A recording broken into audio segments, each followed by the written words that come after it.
bonjour, eh bien retour au musée Fin de siècle pour répondre à votre demande. Et cette demande consistait notamment à voir des œuvres de Félicien Rops. Alors évidemment, dans un musée où pour l'instant on privilégie davantage la peinture, sculpture, les arts graphiques à travers les vitrines, Rops est évidemment une sorte de défi.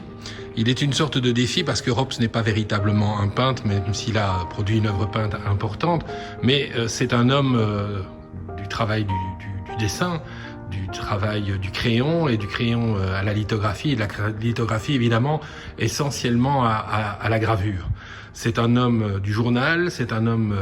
du journalisme comme forme d'herborisation du quotidien, et la formulation même renvoie à Baudelaire qui aura une signification importante dans l'œuvre de Rops, parce qu'une grande partie de sa notoriété et de sa descendance, de la mémoire qu'on va garder de son œuvre, va être liée à ce rapport au journalisme. Et le tableau que je vous montre, intitulé Les bas-fonds,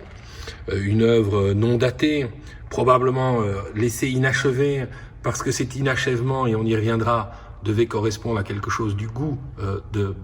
Félicien Rops. Eh bien, ces bas-fonds, cette représentation d'une scène de bordel qui est bien dans le ton de la peinture impressionniste de l'époque, et Rops a un intérêt réel pour l'impressionnisme, ça correspond d'abord et avant tout à ce qu'on pourrait appeler une forme de journalisme du quotidien, et c'est un élément qui est un élément important. Alors c'est assez heureux de suivre, d'essuyer du regard cette peinture qui, lorsqu'on regarde son sujet, eh bien, il est, comme je l'ai dit, cette manière d'herboriser le quotidien, de traiter des sujets du quotidien, de regarder la manière dont la vie parisienne se développe. Rops, qui a connu un parcours depuis sa naissance en 1833 jusqu'à sa mort en 1898, la même année que Mallarmé, qui a été de quitter Namur, où il vivait une sorte d'enfermement provincial, pour aller à Bruxelles, où il deviendra un membre de la Société libre des beaux-arts. C'est d'ailleurs dans ce contexte que nous l'abordons au début du musée Fin de siècle. Vous reconnaissez le tableau de Charles Hermans que nous avons déjà vu, et on a un grand tableau qui est un grand tableau manifeste de cette peinture de la Société libre des beaux-arts qui se constitue en 1868, et au milieu de ce portrait de groupe dans lequel on retrouve les membres fondateurs, eh bien on a celui que Baudelaire va appeler l'infâme Fénie, qui occupe une place centrale, car évidemment il va être très rapidement un relais par rapport à d'autres milieux, et notamment au milieu parisien. Après son installation à Paris, puisque la capitale belge ne lui suffisait pas, il fallait évidemment qu'il soit reconnu là où se tenait l'essentiel de la création artistique, et là où il allait connaître une carrière d'illustrateur très recherchée par toute la génération des symbolistes, parce qu'il vit sur cette relation à Baudelaire qui va constituer son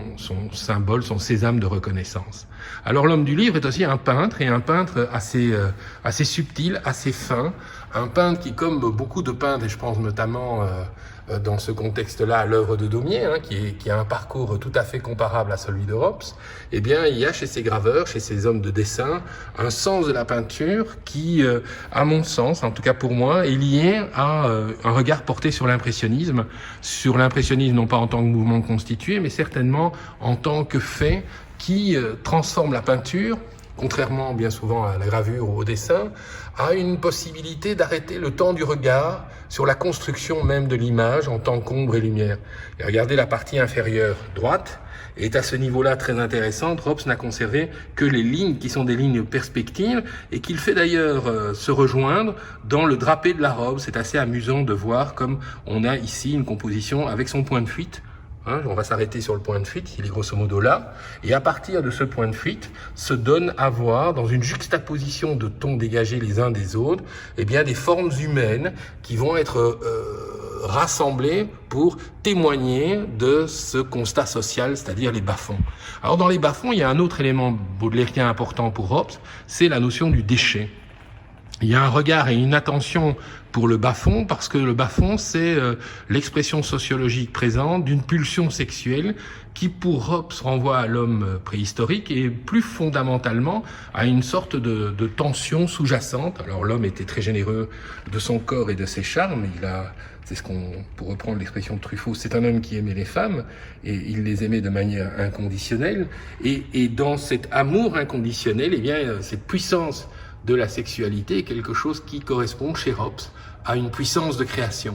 Et c'est très intéressant parce qu'on retrouvera ça quelques années plus tard chez probablement un des peintres les plus importants de l'histoire du XXe siècle, qui est Pablo Picasso, dans lequel on retrouvera le même sentiment où cette sexualité est une énergie créatrice. Et donc dans ce morceau qui est aussi un morceau de lumière, avec ce tour de force que sont les épaules de cette femme qui absorbe la lumière et qui exprime cette pulsion charnelle que le rouge souligne avec